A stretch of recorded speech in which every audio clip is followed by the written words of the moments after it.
Juste une petite introduction. Donc mon nom est Nicolas Vorscure, je suis associé avec Nicolas Bréban qui nous invite aujourd'hui également dans la ferme.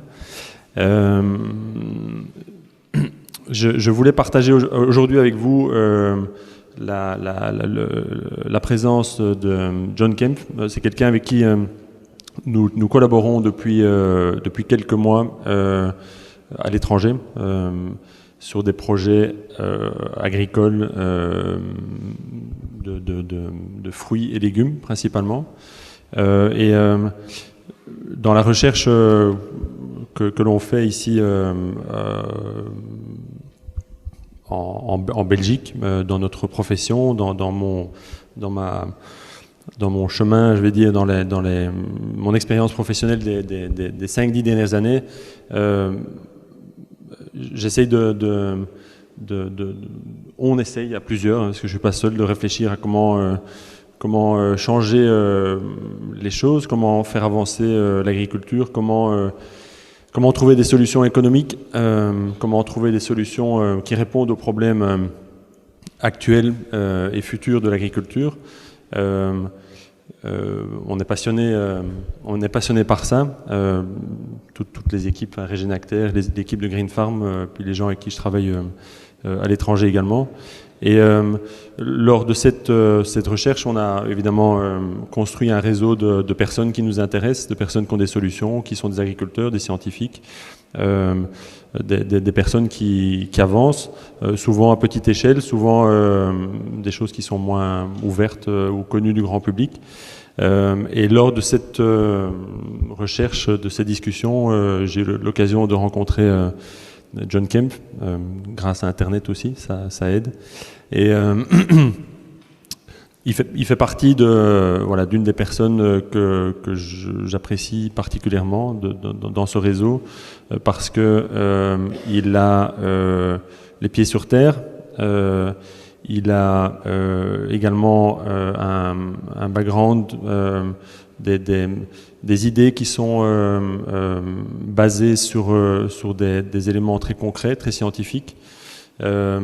Il a également développé des idées qui sont des choses qui sont mesurables. On sait bien qu'en agriculture, il y a des grands principes qu'on aimerait atteindre, conserver les sols, plus de biodiversité. Toutes des choses avec lesquelles on est tous d'accord, mais comment mettre en pratique ces idées au jour le jour, comment mesurer qu'on est en train de faire des choses qui vont dans le bon sens et pas dans le mauvais sens. Et je pense que ça, en tant qu'entrepreneur agricole, agronome, c'est vraiment une barrière à changer, une barrière au changement. On n'a pas suffisamment d'outils, pour moi, on n'a pas suffisamment de preuves parfois pour vraiment aller dans la direction dans laquelle on aimerait aller. Et donc, je vais m'arrêter là. Je pense que je vous encourage à évidemment bien écouter ce qu'il raconte. C'est parfois assez technique, mais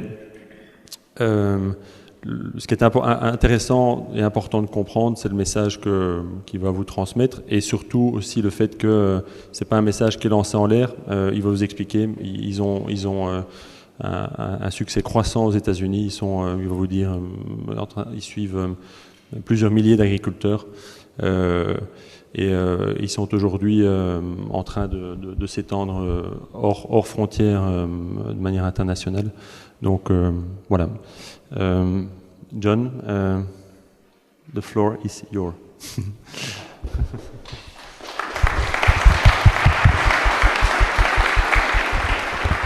Juste un petit détail technique, je vais traduire, je ne suis pas traducteur du tout, je ne parle pas bien anglais. Excusez-moi pour ceux qui comprennent mieux l'anglais que moi et qui comprendront parfois qu'il y a des défauts de traduction. Je vais essayer de faire de mon mieux et voilà, s'il y a vraiment des grosses bavures, levez la main pour me corriger. John. Greetings, friends. So this is where I try to speak very rapidly and confuse you. Yes, good. Thank you. So,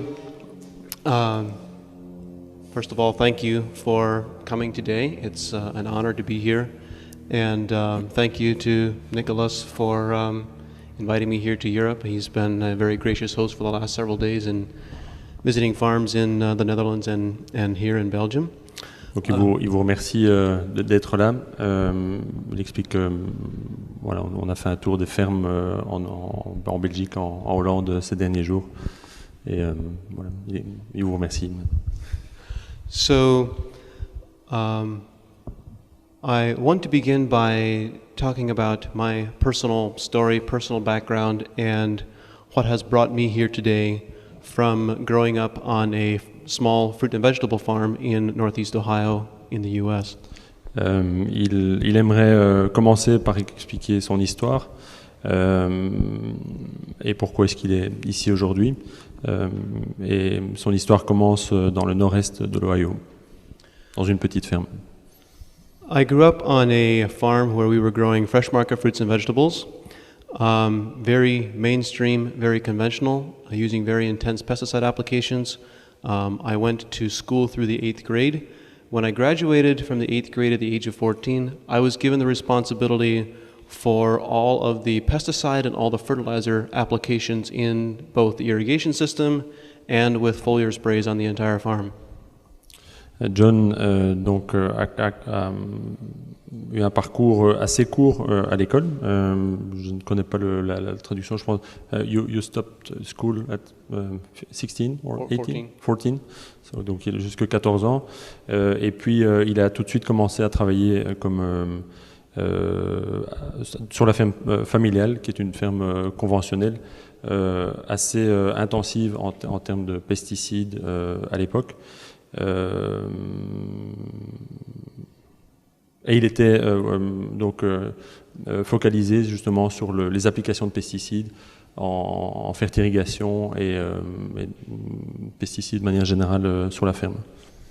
In the early 2000s, we had a 3-year period, 2002, 3, and 4, with very high rains, a lot of humidity, in which we were unsuccessful in managing various different diseases and insects with pesticides, which resulted in us losing over 70% of our entire crop for 3 years in a row.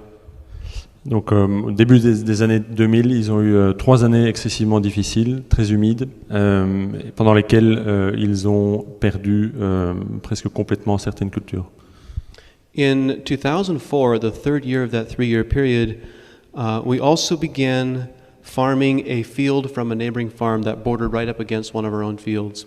So on our soil, we had been farming vegetables for 10 years with intense pesticide applications, and the new soil was from a dairy farm that had been in a corn, small grain, and alfalfa rotation.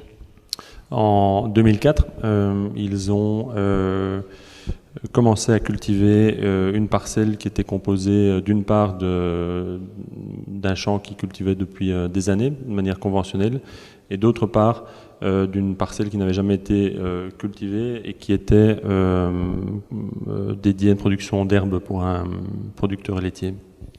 So we began planting crops directly across the field border, both on old soil and new soil. We planted a crop of cantaloupe across the field border. At harvest, on the old soil that had the intense pesticide applications, 80% of the leaves were infected with powdery mildew. And on the new soil, 0 powdery mildew. Could not find any. It was very sharp knife line right down to the center of the field where the field border was so pronounced that there were healthy vines growing right in amongst the unhealthy vines. Very clear differences. Et ils se sont rendus compte dans cette parcelle donc, qui était divisée en deux, que la parcelle qui était cultivée et dans laquelle on appliquait des pesticides régulièrement, et par rapport à la parcelle qui était nouvelle, qu'ils avaient une infestation de mildiou côté pesticides qui était extrêmement marquée, et que du côté non traité, je dirais, une parcelle qui était dédiée à cette prairie, il y avait 0% de mildiou. C'est une parcelle de melon, je pense, Guadeloupe. et que la limite était visible et très claire. I wanted to learn what are the differences between these two plants. What allows one plant to be resistant to the powdery mildew when the next plant a meter away is susceptible. And so I began asking many questions, talking to many people within academia, private consultants, and developed a group of mentors that I was working with. And I learned that all plants have an immune system exactly the same way that we do. Donc, de cette observation, John a voulu aller plus loin. Il a voulu comprendre pourquoi. Est-ce que d'un côté, on a des plantes qui sont même variété, semées le même jour, etc., même façon culturelle, qui sont atteintes. De l'autre côté, on n'a pas d'infestation. Et il a commencé à chercher à travers des mentors, des scientifiques, des lectures qu'il a fait pour essayer de comprendre ce qui se passait. So we understand. Sorry, j'ai oublié quelque chose. I forgot. Et il s'est rendu compte que les plantes, tout comme les humains, avaient un système immunitaire. We understand that all of us have our own immune systems, yet our immune systems do not all work equally well. All of us know people who become ill with the first cold or flu bug that comes along, and we know other people who practically never become ill. And the only difference between those two is how well their immune system is supported with nutrition over the course of their entire lifetime. Donc, il fait référence à la santé humaine en disant qu'on comprend facilement qu'on a tous un système immunitaire et que certains ont un système immunitaire qui fonctionne mieux que d'autres. On a tous l'exemple de personnes autour de nous qui tombent plus facilement malades que d'autres. Et il explique que ce système immunitaire est principalement fondé sur la manière dont, en l'occurrence ici, l'humain s'est nourri à partir de la naissance jusqu'au jour d'aujourd'hui, et la plante également. So, I learned that it is possible for plants to be 100% resistant to all insects and all diseases when they are supported with the right nutrition. From that education, from that learning, we made a very rapid transition on our farm. 2005, we reduced pesticides by over 70%. By 2006, the farm was completely pesticide-free and has been completely pesticide-free ever since, with no crop loss to diseases or insects ever since 2006.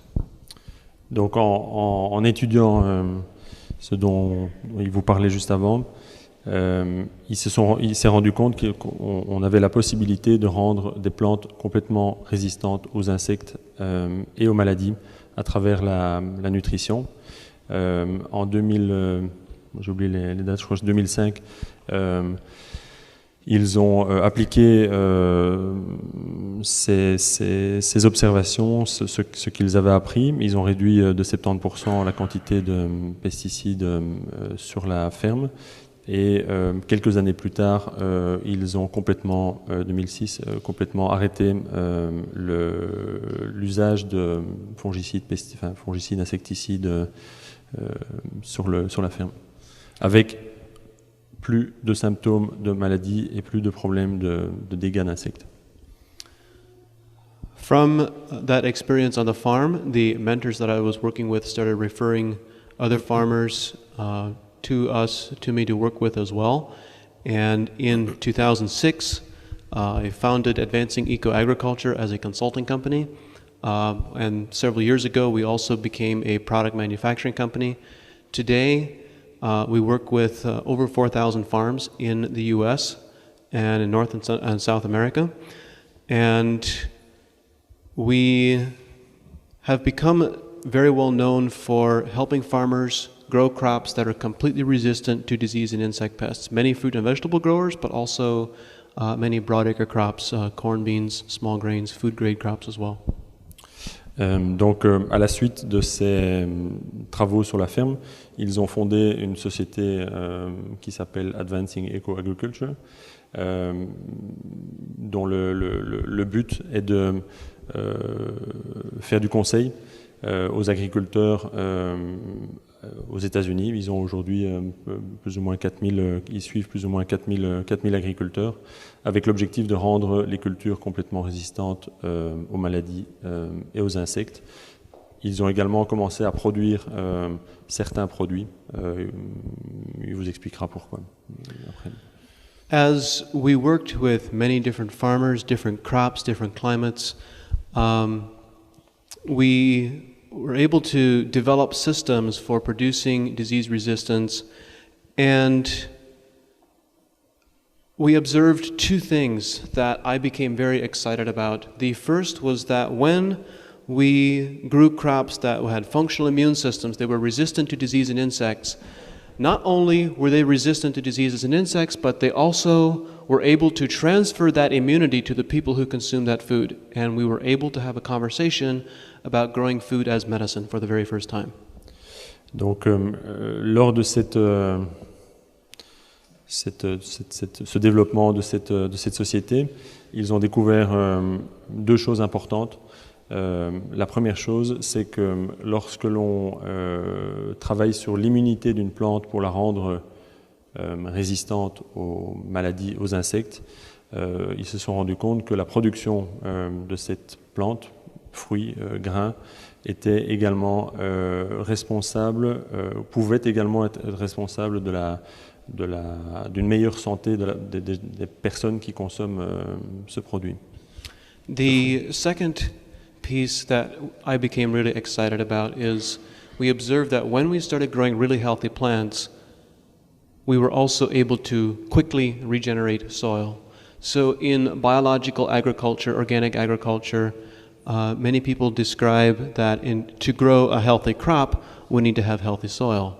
But there's a counterpart to that, which is the fastest way to regenerate soil is to grow extremely healthy plants.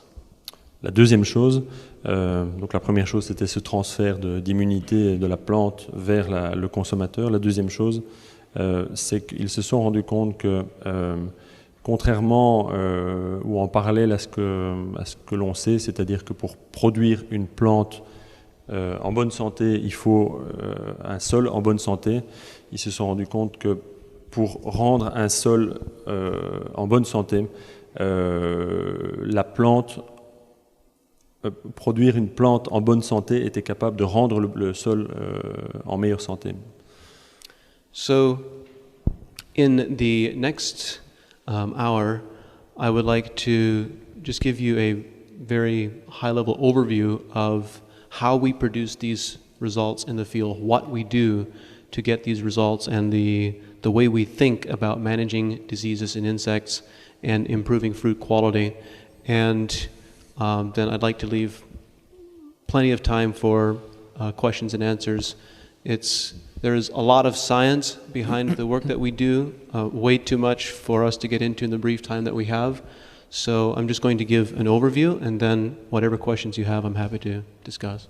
Donc pendant la prochaine heure, John va expliquer comment se fait cette gestion de l'immunité des plantes, et on aura après la possibilité de discuter, d'interagir pour ceux qui ont des questions, des remarques.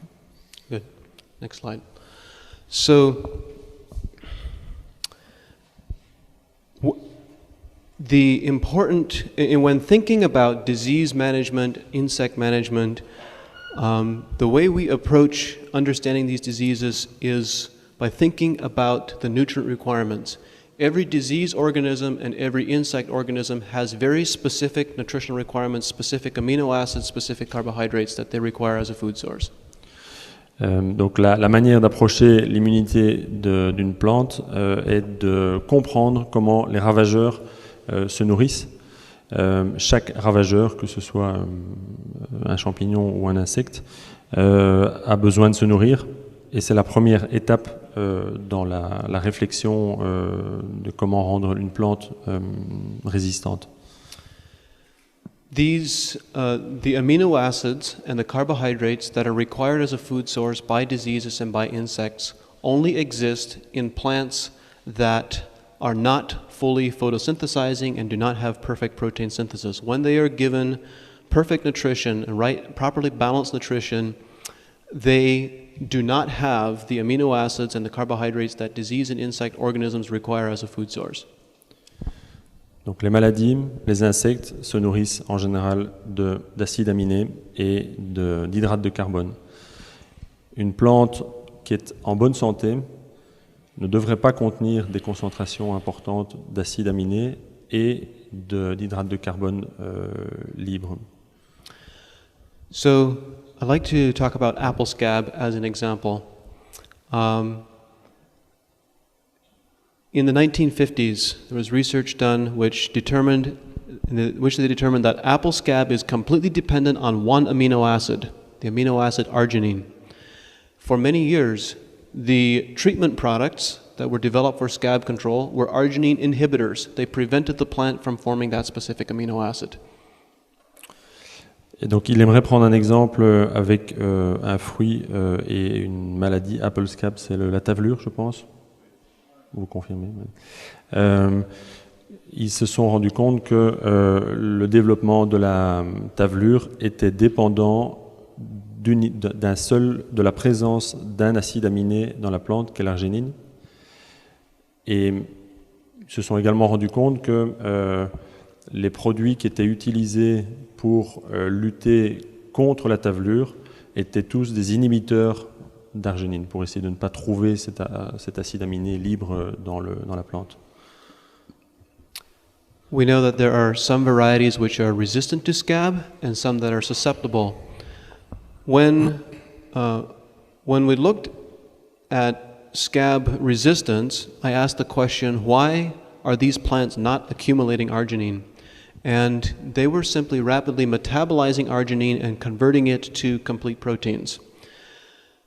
For that metabolism pathway to work, it required enzyme cofactor of cobalt. So we began experimenting with cobalt applications, and we discovered that when we apply cobalt, the arginine is quickly converted to complete proteins, and apple scab no longer has a food source, and apple scab disappears. And that is the difference between susceptible varieties and resistant varieties. Is the susceptible variety, or the resistant varieties, did much better at absorbing cobalt from the soil than the susceptible varieties. It was a nutritional difference, it was the foundation of disease resistance or susceptibility. Ok. Donc ils se sont rendus compte qu'on sait tous qu'il y a des variétés qui sont plus ou moins sensibles à la tavelure ou à certaines maladies. En étudiant en essayant de comprendre pourquoi les variétés résistantes étaient résistantes, ils se sont rendus compte que ces variétés contenaient moins de cet acide aminé libre dans la plante.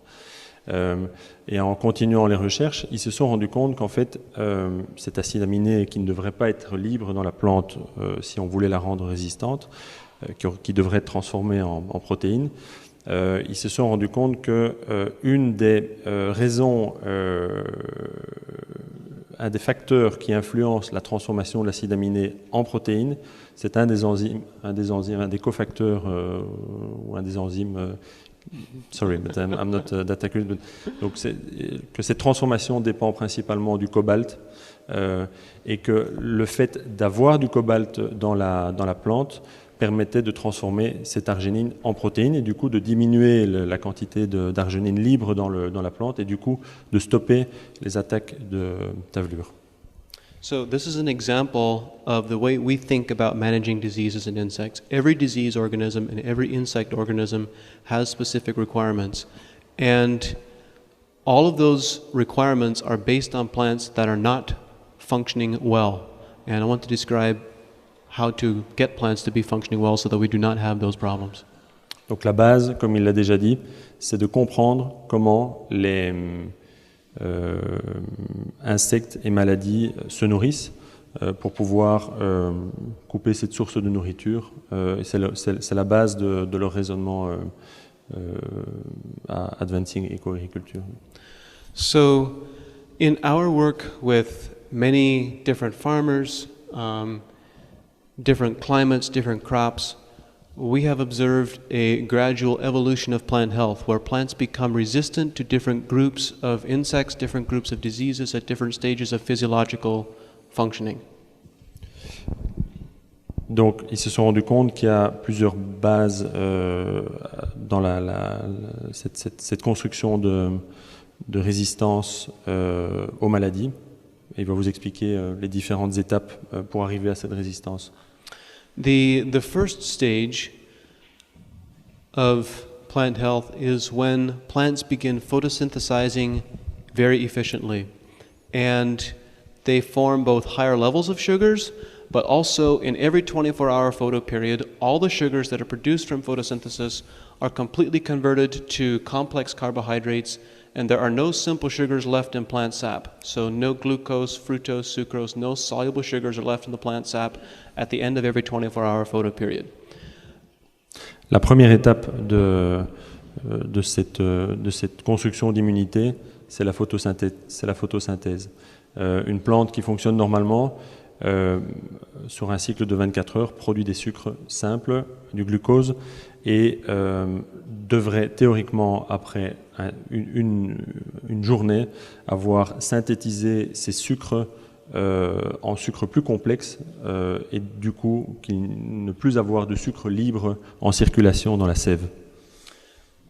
As soon as they begin photosynthesizing well, they become resistant to all the soil-borne fungal pathogens, Pythium, Phytophthora, Rhizoctonia, Fusarium, because all of those soil-borne fungal pathogens use those soluble carbohydrates as an energy source and as a food source.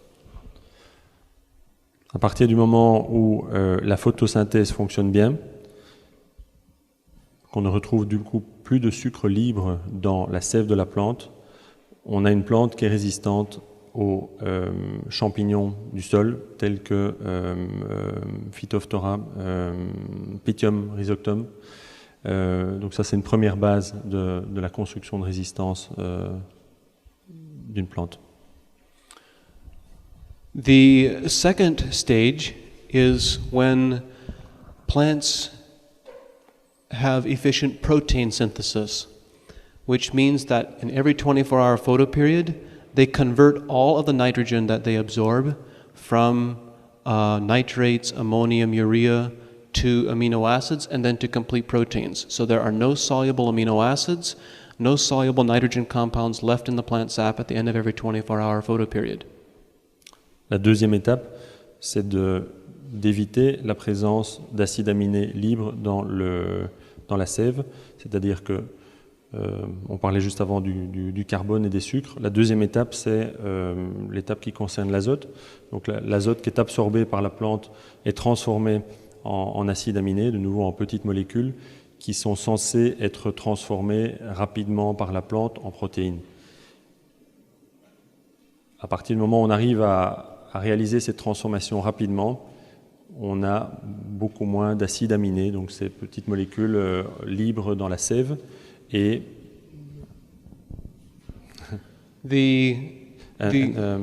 sorry, the second stage make the plant resistant to what? Protein? We're going to come back to okay, that. Sorry. So then the third stage is when plants are photosynthesizing very efficiently, they develop a surplus of energy, and they store that surplus energy in the form of lipids, fats and oils. So the lipid concentration increases 3 to 4x in the plant very quickly. Le troisième étage qu'on voit ici, les lipides, démarre à partir du moment où la plante est suffisamment alimentée en énergie, un petit peu comme l'organisme humain. Une fois qu'elle a suffisamment d'énergie ou une fois qu'elle a un surplus d'énergie, elle commence à synthétiser des lipides. Is it the next one? The fourth stage is when plants use these oils produced in level 3 to begin producing high levels of plant secondary metabolites.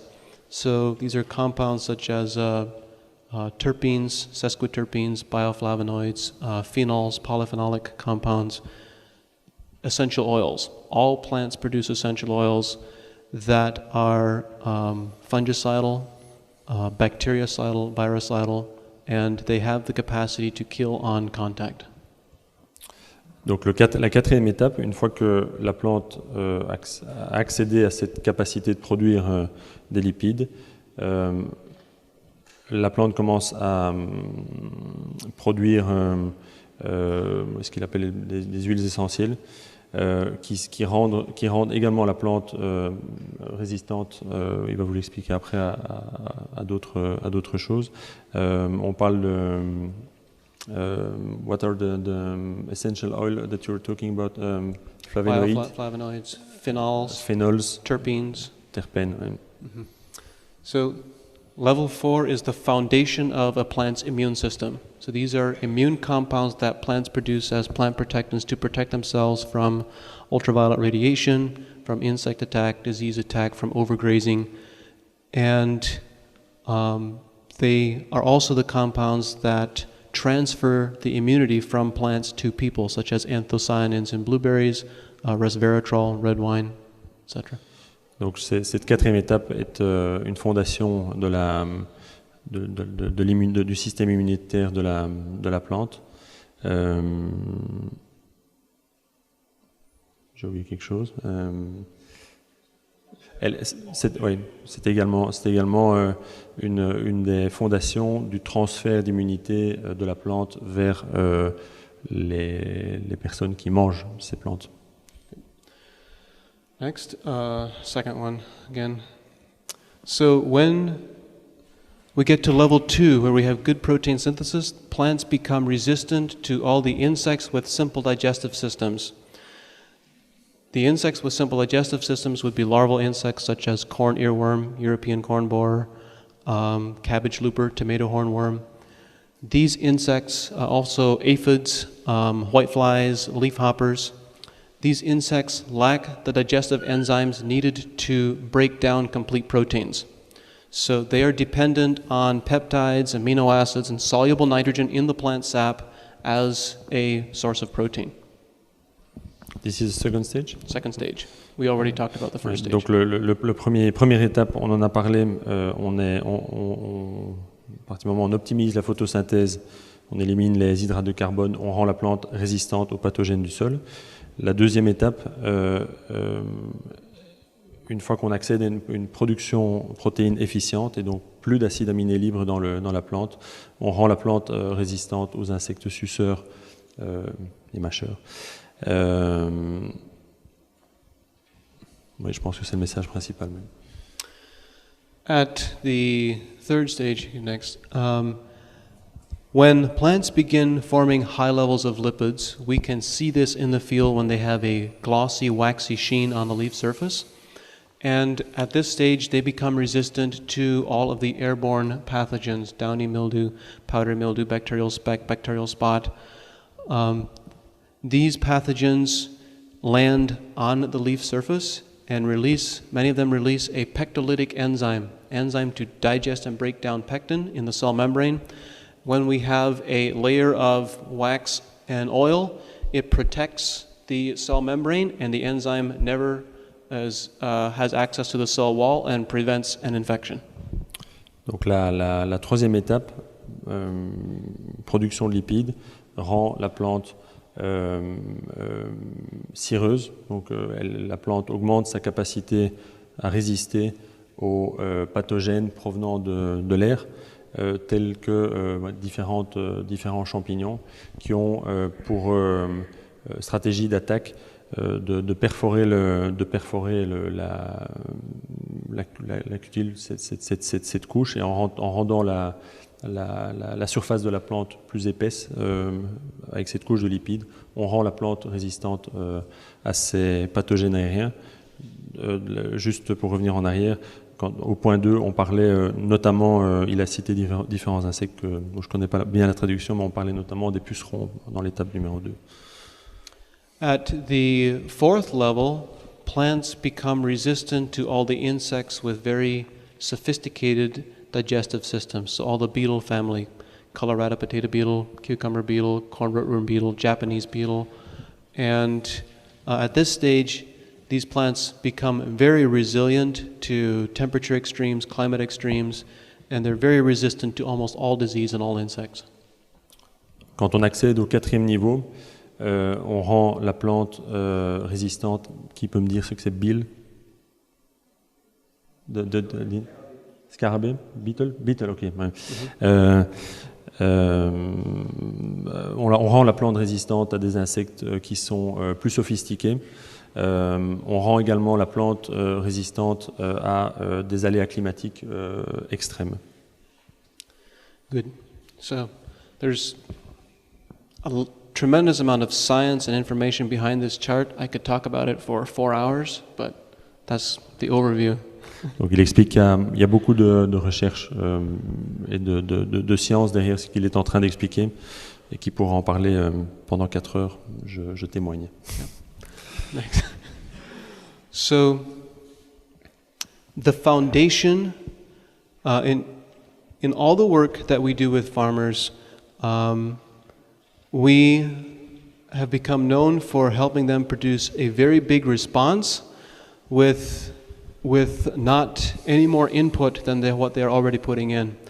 And our way to accomplish that is to hack the system and to focus on the trigger points. Where are the trigger points that we can push that produce a tremendous effect throughout the entire system? And the most powerful trigger point is affecting photosynthesis. Donc il va vous parler des points. Could you summarize into des points importants, des points d'action, des points importants. Et un des points clés, c'est l'optimisation de la photosynthèse. So,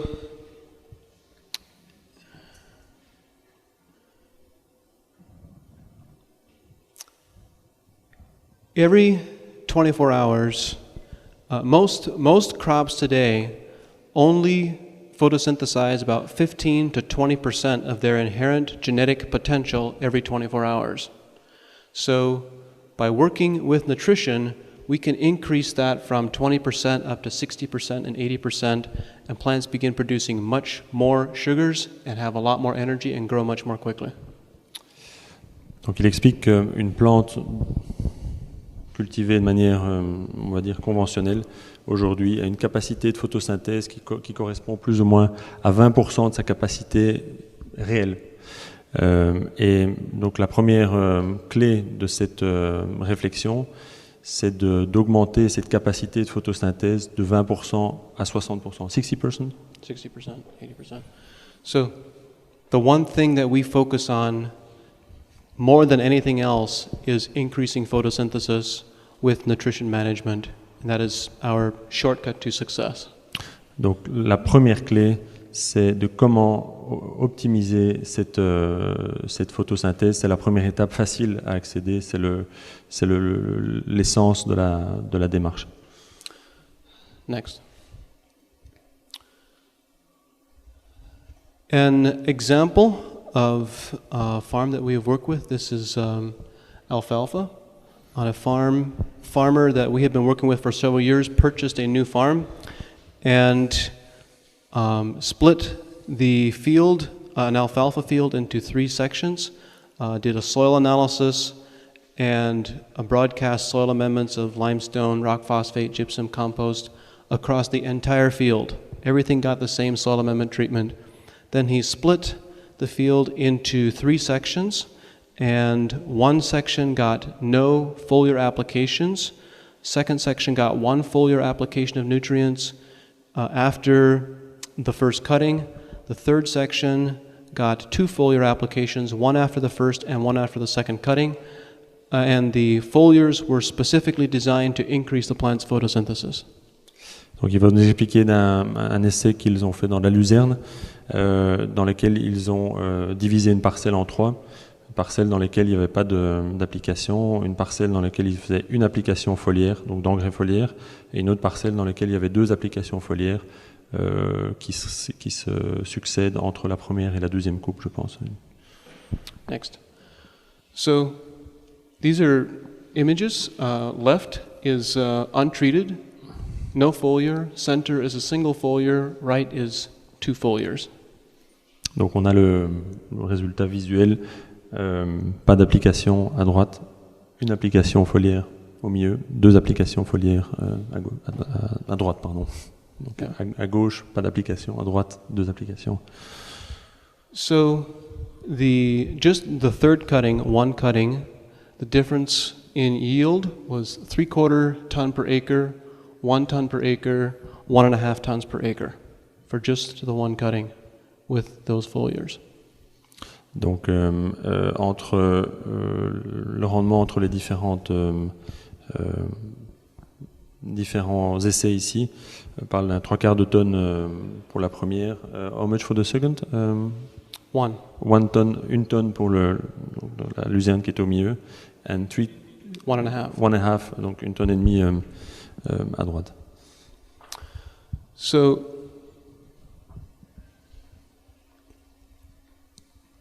there was a financial gain from the yield difference from the foliar, but that wasn't the biggest response. That wasn't the biggest result. The biggest result was in the amount of organic matter that was built from the alfalfa crop while that crop was growing, from the sugars that were sent down to the roots and out through the root system, because that were equivalent to the biomass at the top that was harvested. Donc, à part le gain financier de cette application foliaire, il aimerait insister sur le fait que le gros avantage, la grosse différence qu'ils ont pu noter, c'est la différence de production de matière organique dans le sol, qui a été réalisée à travers la réinjection d'une partie des produits de la photosynthèse dans le sol. So the next piece that I want to talk about is what we have learned about rapidly building soil organic matter and how to build soil organic matter very quickly. Ici, il aimerait vous expliquer comment est-ce que lui voit la manière de très rapidement reconstruire, augmenter la quantité de matière organique dans les sols. When we look at a plant's total sugar production over the course of its entire lifetime, from seed until harvest, on reproductive crops such as corn, small grains, that sugar production from a plant that is truly healthy is divided into 4 equal pieces, 50% above the soil, 50% below the soil. Si on regarde une plante qui fonctionne bien, qui est en bonne santé, la production de sucre qui provient de la photosynthèse se divise comme sur la figure ici. 50% des sucres sont utilisés pour les parties aériennes, 50% des sucres provenant de la photosynthèse sont utilisés pour les parties racines, donc sous-sol. This is not all divided equally at the same at all stages. Different stages of plant development have different amounts of sugar concentrated.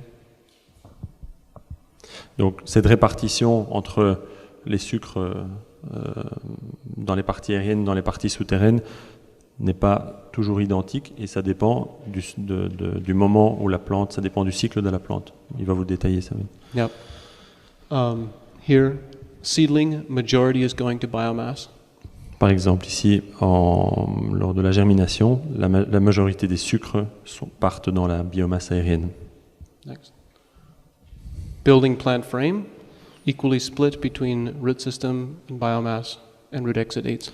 Quand la plante construit sa structure, on a une répartition égale entre les trois parties. As this plant is a bit small, when plants reach the framing stage, we call the framing stage on corn, for example, would be about V5 to V6. It will take a corn seedling 6 weeks to reach V6, and in the next 6 weeks, it will build a tremendous amount of biomass. It will grow very quickly. So we refer to as the framing stage.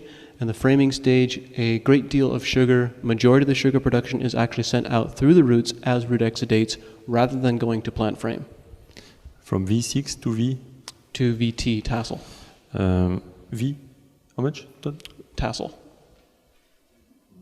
to full height. Ok. Donc, à partir du moment où la plante atteint 6 feuilles, jusque cette taille-là, la plante se concentre et injecte énormément de sucre et investit énormément des sucres produits dans la photosynthèse, dans les racines, à travers les exudats. Why would a plant waste so much energy and put the majority of its energy into the soil at that stage? Pourquoi est-ce qu'une plante investirait autant de sa production en l'envoyant dans les exudats racinaires? Next. At the grain fill stage, now most of the energy is going into fruit. So we have tremendous, all the energy from the leaves, from photosynthesis is going into the fruit during the fruit fill period. Donc la question que je posais juste avant, je pense qu'il va répondre après. On continue, et donc une fois que la plante grandit, on voit que elle se concentre à utiliser la majeure partie de la photosynthèse pour remplir les fruits, les graines. So total end of season, we have this level of this sugar division, this carbohydrate division, only when plants have 60% or greater photosynthetic efficiency. Voici la répartition qu'on peut avoir en moyenne sur toute la saison, uniquement si la plante arrive à photosynthétiser à 60%, ce qui n'est pas le cas toujours. This is what common crops look like in the US that we're familiar with.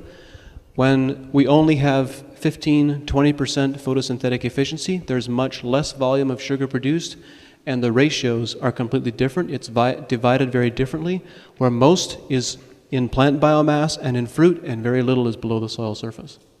Ce qu'on a en agriculture conventionnelle, ce qu'ils trouvent en général aux États-Unis, c'est qu'on arrive, comme il vous le disait il y a quelques minutes, à 15-20% d'efficience de photosynthèse, et la répartition des produits de cette photosynthèse se passe comme ceci, c'est-à-dire que la majeure partie des produits de la photosynthèse sont envoyés dans la biomasse de la plante.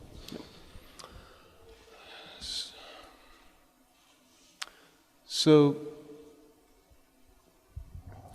there are two pieces needed to very quickly build organic matter in the soil. The first is to have peak photosynthesis in crops and in cover crops, and the second is to have really good fungal digestion in the soil, which can be produced by that crop. So what we have learned is that it is possible to build soil organic matter while we are growing a crop, not just with cover crops, but the crops themselves, we can actually build organic matter while we're harvesting a crop as well. Donc il y a deux fondements importants pour construire la matière organique du sol. C'est la photosynthèse, la plante elle-même, et la présence de fungus, champignons, dans le sol. Il va vous expliquer comment ça se passe.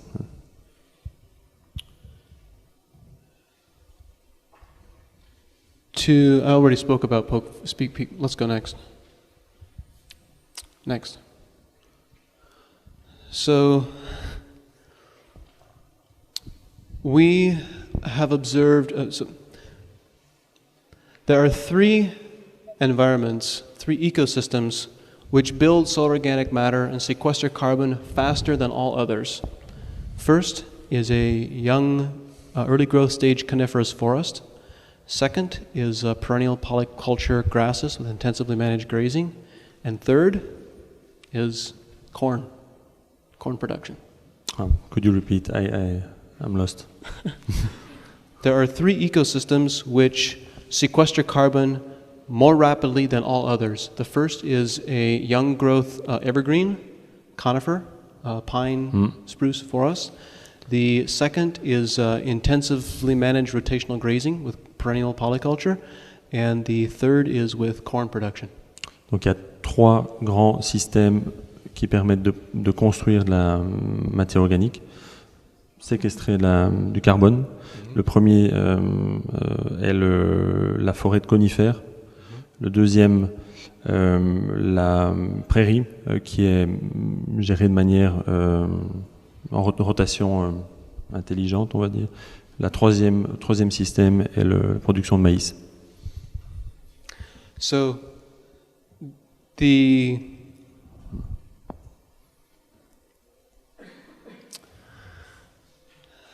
we have been able to build organic matter very quickly while we're growing a crop, tomato crop, strawberry crop, corn crop, soybean crop, and I developed this diagram to explain the soil and plant interactions that we see happening and how this is happening and how we're building soil organic matter quickly.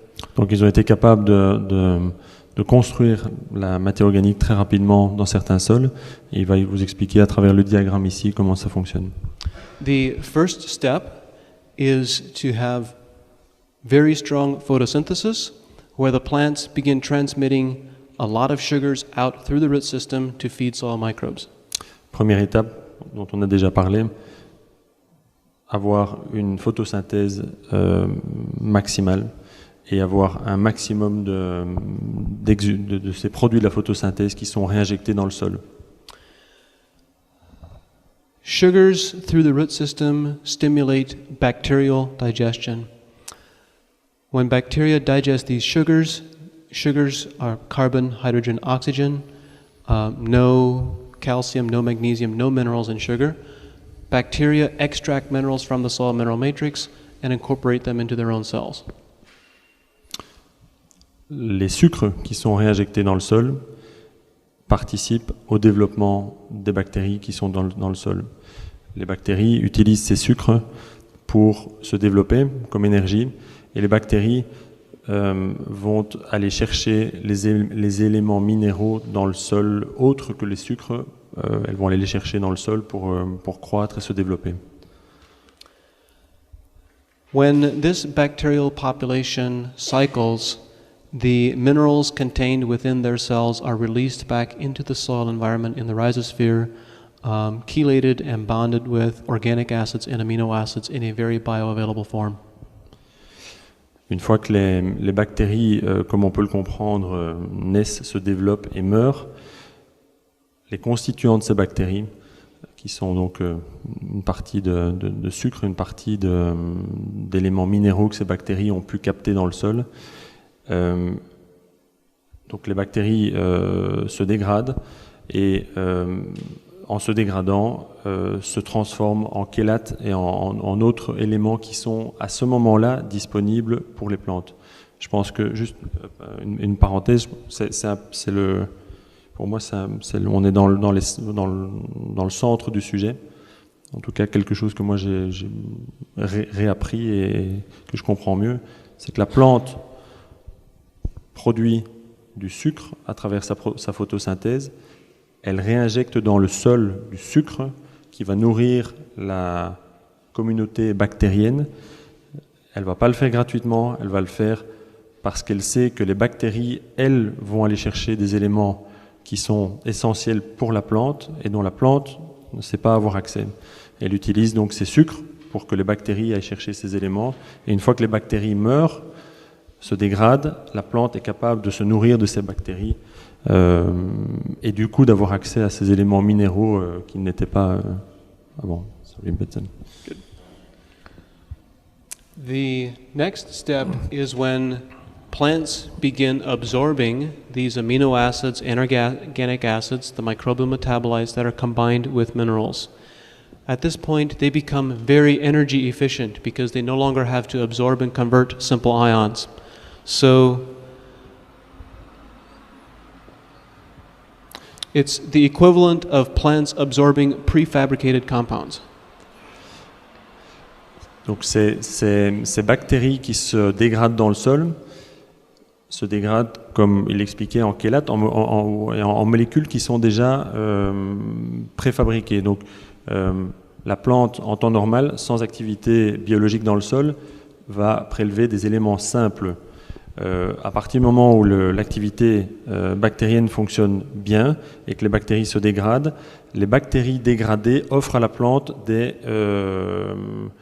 molécules qui sont, il dit déjà des molécules qui sont des éléments déjà préfabriqués, ce qui va permettre à la plante par rapport à une plante qui s'alimente avec des éléments simples, la plante qui va s'alimenter avec des éléments préfabriqués va épargner de l'énergie parce qu'elle va pouvoir s'alimenter à moindre coût énergétique. When they begin absorbing, these compounds become very efficient. They now begin, that energy efficiency means they begin storing much higher levels of fats and oils, 3 to 4 times higher than what is needed just to form the cell membranes. Comme la plante est maintenant dans une position où elle va épargner de l'énergie parce que les bactéries lui ont fait une partie du travail, la plante va donc être capable de stocker cette énergie excédentaire quelque part. Et en faisant référence au diagramme qu'il a présenté au départ, cette énergie excédentaire, elle va la transformer en lipides. Then these plants begin transmitting lipids out through the roots as root exudates as well, and bacteria cannot digest fats. So that triggers very strong fungal digestion in the soil. Une fois que la plante produit, donc on est dans cette pyramide, on est en train de monter la pyramide qu'on vous montrait au départ. Une fois que la plante est capable de produire des lipides en suffisance, ce qui va se passer, c'est qu'elle va également, comme les sucres, elle va réinjecter une partie de ces lipides, elle va les réinvestir dans le sol. Les bactéries ne sont pas capables de digérer les lipides.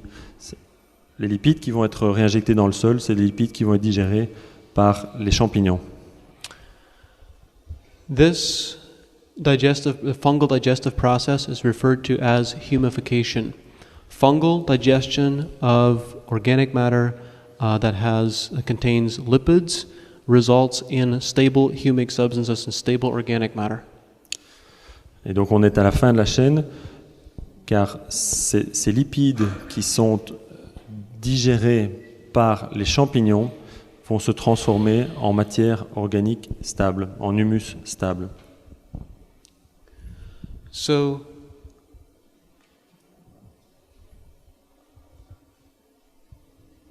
stable humic substances, stable organic matter, is the result of the end result of fungal digestion. When fungi begin digesting organic materials, they digest it until it reaches a point which it can be digested no further. And that is now referred to as a stable humic substance. Donc le but de l'opération ici est donc de produire, grâce aux champignons qui sont le dernier élément de la chaîne, de la matière organique stable. De nouveau une petite parenthèse, personnellement moi ce qui m'intéresse là-dedans c'est de se rendre compte qu'on n'a pas encore parlé de fumier, on n'a pas encore parlé d'apport de matière organique, de compost ou autre. Ici on parle bien de la plante qui investit une partie de ses produits de photosynthèse dans le sol pour construire de la matière organique. The fungi continue to digest organic matter until they reach a cutoff point. That cutoff point is the lipid concentration. Stable humic substances, stable organic matter, is from 38 to 42% lipophilic acid or lipids. So approximately 40% lipids in stable humic substances.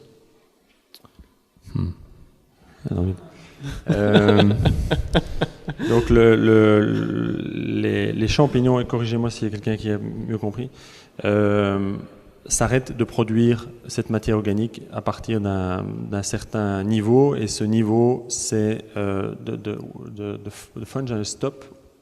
What's the 38-42% lipid concentration. Quand on atteint 38 à 42% of what? Of the total organic matter. Ok. Total Quand les compound. lipides atteignent de 38 à 42% de la proportion de la matière organique, les champignons arrêtent de fonctionner. So the amount of organic matter produced in the soil is directly connected to the amount of lipids that the plant produces. And this also holds true for cover crops, for crop biomass. If you have two fields that both have 5,000 kilograms per hectare of crop biomass, one has 3% lipid content, one has 6% lipid content. The field that has 6% lipid content will produce 2 times as much stable organic matter as the field that has 3% lipid content, even though the biomass is the same. Donc ici, il explique que si on veut augmenter la matière organique stable dans les sols, c'est sur les lipides qu'il faut se concentrer. En prenant l'exemple d'une culture qui produirait 5 tonnes de matière sèche hectare, mais qui contiendrait de 2 cultures qui produiraient chacune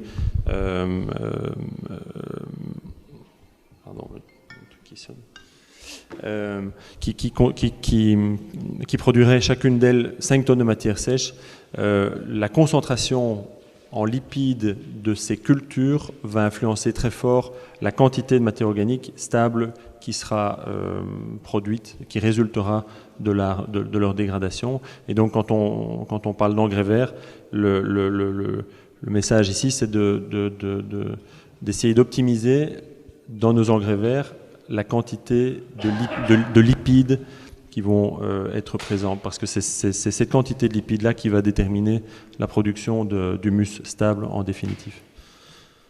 I love fats. Let's keep going. So, when we incorporate a cover crop that has a narrow nitrogen to carbon ratio, it triggers bacterial digestion, and the result is that the crop is mineralized, and the nutrients within that crop are very quickly available for the following crop, but we do not build organic matter with a crop when we have bacterial digestion. When we have a high or low carbon... A narrow ratio. Quand on a un ratio carbone-azote qui est faible, la résultante, it's producing bacteria more than... Bacterial digestion, yes. On favorise donc le développement de bactéries et on ne favorise pas la production d'humus stable. Fungal digestion, next. When we have crop residue, cover crops that have a very broad carbon to nitrogen ratio, that is going to trigger fungal digestion and more humification, the humification process, so we can build soil organic matter, but it is not going to be a crop fertilizer. So when we are growing cover crops, we can use them for 2 very different purposes, either for building soil or as a crop fertilizer, but never for both. Quand on part dans l'inverse extrême et qu'on travaille avec des résidus de culture ou des couverts végétaux qui sont élevés en carbone, à ce moment-là, on va aller plus vers on va favoriser les champignons qui vont favoriser la construction de matière organique. Et il explique que donc entre des ratios carbone-azote élevés dans ce cas-ci ou faibles dans le cas précédent, on a deux objectifs différents, avec d'un côté le carbone-azote faible qui va plutôt servir à rapidement nourrir la culture qui suit, et de l'autre côté le carbone-azote élevé qui va construire le sol.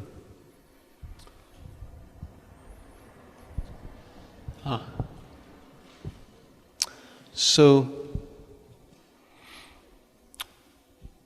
we observed that our goal when working with crops is to produce the highest quality and the greatest yield possible. And we developed this concept that we refer to as critical points of influence, where many crops have very narrow windows in their reproductive cycle at which a great deal of their future reproductive potential is being determined, and we learned that those windows are the windows in which we need to manage nutrition perfectly for the greatest quality and the greatest yield. Donc il va vous parler ici de moments,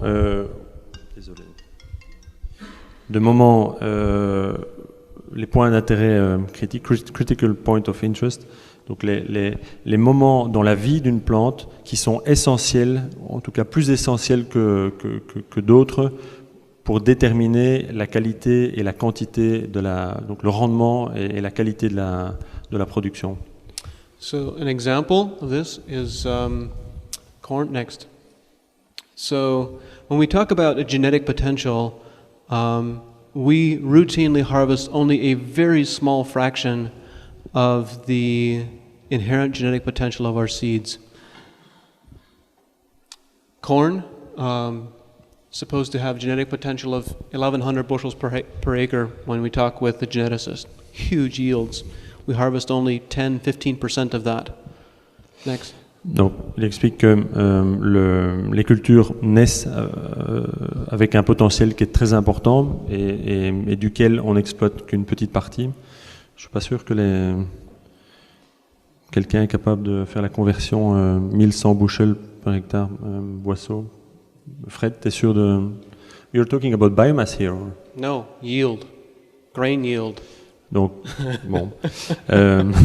This is the geneticists and the plant breeders are selling us. They have the genetic potential to achieve this. This is 5 times more than what we are harvesting. Yes, exactly. Donc, le potentiel inhérent d'une plante telle que le maïs, à partir du moment où elle exprime 100% de son potentiel, serait de 75 tonnes hectares. Grains secs. Soybeans, 600 bushels per acre. Soya, 40 tonnes hectares.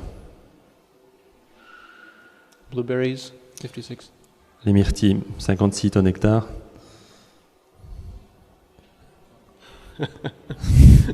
Okay. So, let's go to the next slide. We're going to skip this. So, when we look at corn as an example, this is research that was done at Iowa State University in the early 1990s. They determined that 9 to 12 days after a corn seed germinates, it is determining the number of ears that it could potentially have. Not that it will have, but that it could potentially have based on its genetic potential. Donc un des points essentiels dont il veut parler, par exemple pour le maïs, c'est qu'on se rend compte que de 9 à 12 jours après, 9, 12 days after, Germination. Après germination, le maïs détermine le nombre d'épis qu'il va produire. Then a second stage is 14 to 21 days after germination is determining the number of rows per ear that it could potentially have.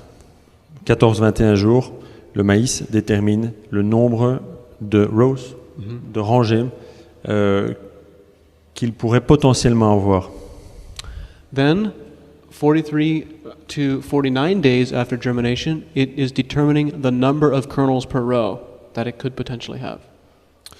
42-49 jours, le maïs détermine à ce moment-là le nombre de grains par rangée qu'il peut avoir. So, when we look at this, this is very interesting. We have 3 major windows for corn production, and there's two points. First is the narrowness of the window. 9 to 12 days, we have a 3-day period. Any stress that this plant experiences in that 3-day period is going to reduce yield potential. Donc ce qui est important de comprendre ici, ce qu'il veut vous expliquer, c'est que dans le développement du maïs, par exemple ici, on a 3 périodes clés qui déterminent une bonne partie du rendement. Et ce qui est important également de comprendre, c'est la taille, la fenêtre d'intervention. On parle de 3 jours pendant lesquels sont déterminés certains stades, certaines caractéristiques du maïs.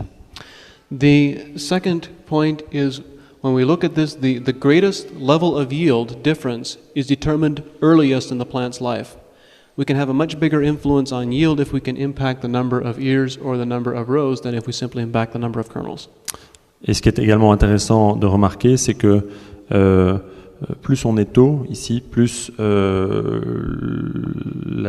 détermination, plus on va aller influencer le rendement de la plante. À savoir qu'ici, les éléments qui déterminent fort le rendement de la plante, ça va être le nombre d'épis, et c'est quelque chose qui se détermine, qui se décide très tôt.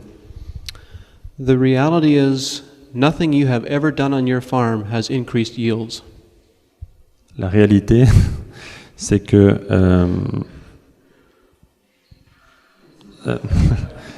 rien que vous n'ayez fait sur vos fermes aujourd'hui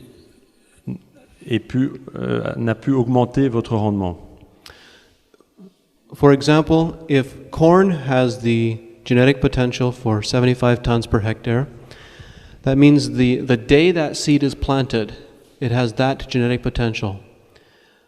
And for the rest of the growing season, any level of stress is constantly reducing that potential. So if we start with 75 tons, perhaps 3 days after planting, we have cold, wet, rainy weather for a week, and that stress drops from 75 tons down to 60 tons per hectare yield potential. Perhaps it is missing phosphorus after germination. During the 9 to 12 day period, now you've dropped from 60 down to 50 tons per hectare. Perhaps there was not enough nitrogen to build a really good plant frame. Now you've dropped from 50 down to 40 tons per hectare. And so it continues throughout the growing season until the point when you harvest a crop, you're harvesting only a very small fraction of what you originally started with. Donc, ce qu'il veut vous expliquer par rapport à ce que j'ai dit juste avant, c'est que on part avec un certain potentiel de rendement. Et ce potentiel de rendement de 75 tonnes hectares de maïs grain sec, il est érodé dès le semis et après les premiers jours à travers des événements climatiques, des stress, des problèmes de nutrition. C'est pour ça que il me faisait traduire juste avant que un agriculteur n'a jamais réussi à augmenter le rendement potentiel de sa culture. Il ne fait que quelque part gérer la diminution du potentiel au cours du cycle. So, whenever we do something on a farm, fungicide application, fertilizer, that produces a yield response, we are not increasing yield. We are simply keeping those yields from being lost. Donc voilà, les actions du fermier lorsqu'il produit ne sont pas là pour augmenter le rendement, il gère simplement il essaie de limiter la chute de rendement, la diminution du potentiel. Next.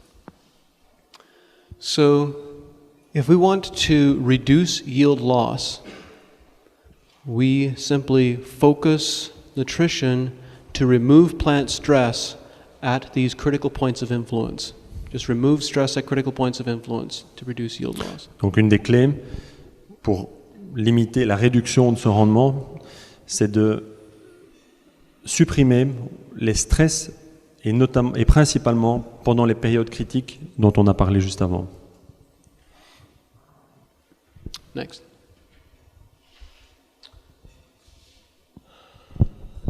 How are we doing on time? 12:06.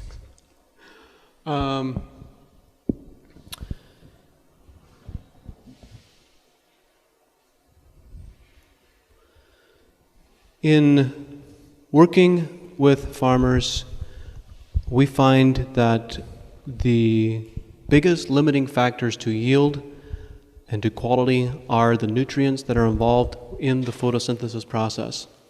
So we find it very important to measure very accurately what is happening in the field. Much of our work goes with very high value crops, fruits and vegetables, and we want to measure every 2 weeks through the growing season what is happening and manage plant nutrition very carefully with foliar sprays and irrigation systems, which is where we've learned a lot of the principles that we then also apply to broadacre crops. Donc, la manière dont ils essayent d'optimiser cette nutrition, c'est de se focaliser dans un premier temps et principalement sur les éléments nutritifs qui sont impliqués dans la photosynthèse. Et leur technique est de pouvoir mesurer précisément et très régulièrement. Ils travaillent dans des cultures de fruits et légumes qui ont parfois des hautes valeurs ajoutées, de mesurer de manière précise et fréquente la concentration de ces différents éléments dans la plante. So,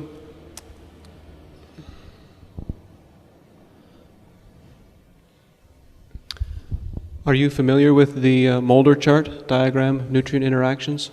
Est-ce que vous avez déjà vu ce diagramme? Est-ce que Have you memorized it? L'avez-vous mémorisé? So, 4 years ago, we started working with SAP analysis with a laboratory that is here in the Netherlands. So, every week we send hundreds of samples from crops in the US over here to the Netherlands for analysis. And from the use of SAP analysis, we developed our own chart to describe nutrient interactions in the plant that is much easier to understand than this one.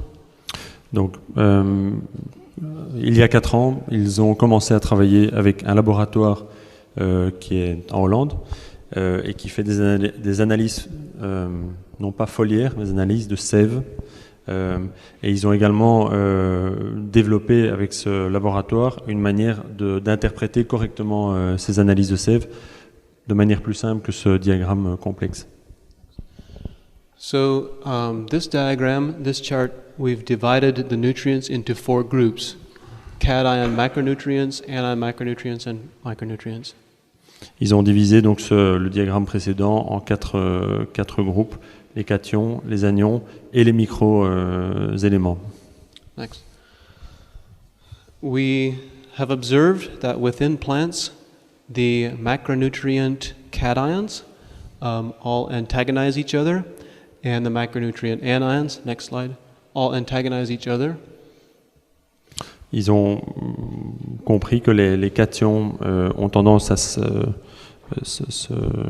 être antagonistes entre eux, que les anions ont également tendance, donc les différents éléments que vous voyez là, à être antagonistes entre eux. So,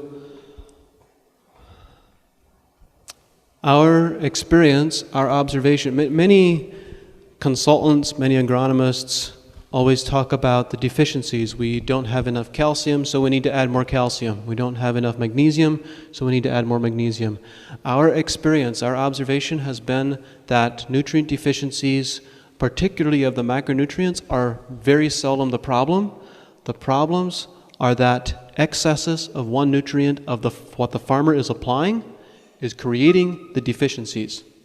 So in many cases, when we begin working with farmers, much of what we do is we change what is being applied to apply less. In particular, go ahead.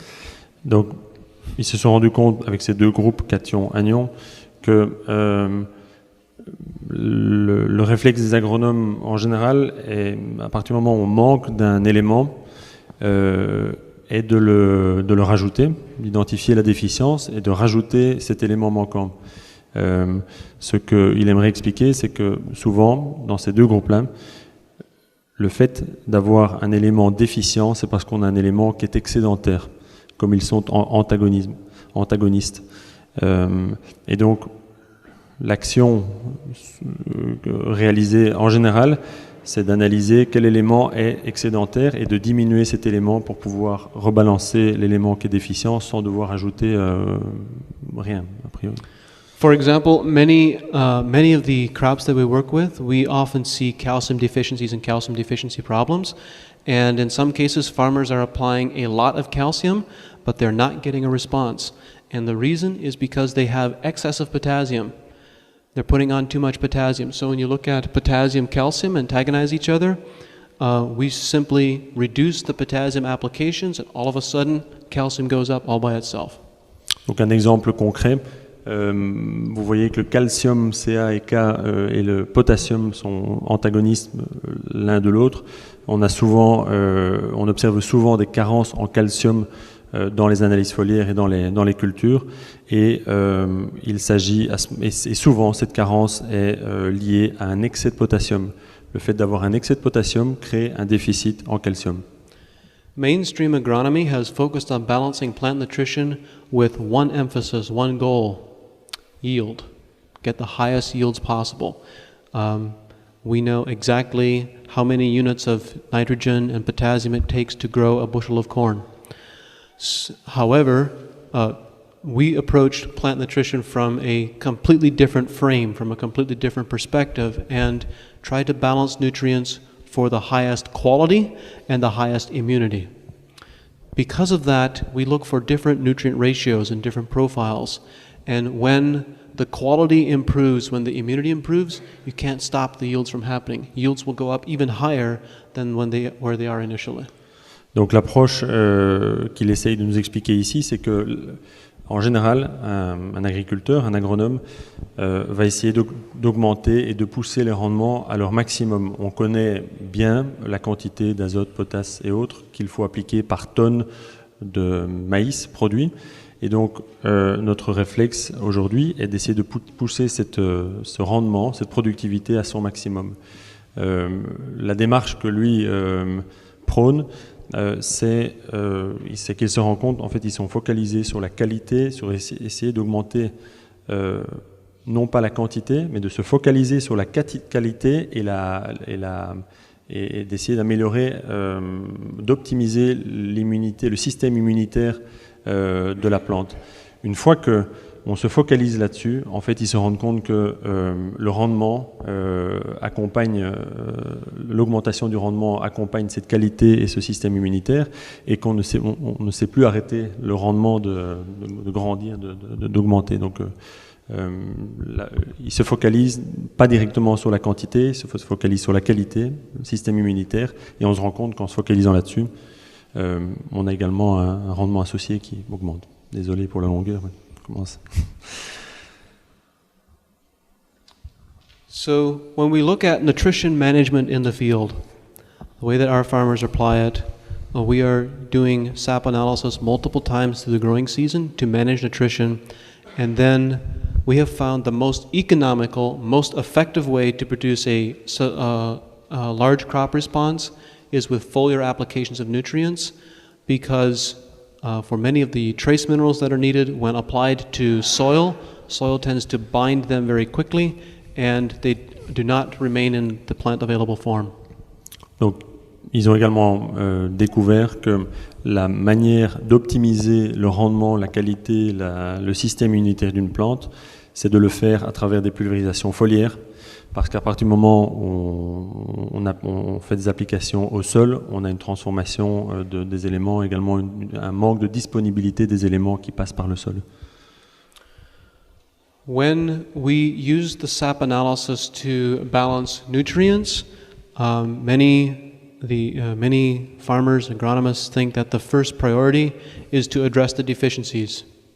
Not true. Do not address the deficiencies first. Number one priority is to provide the antidote to the excesses. If you have excess of potassium, you manage it with manganese. You have excess of nitrogen, you manage it with magnesium. Always buffer out the excesses, number one priority.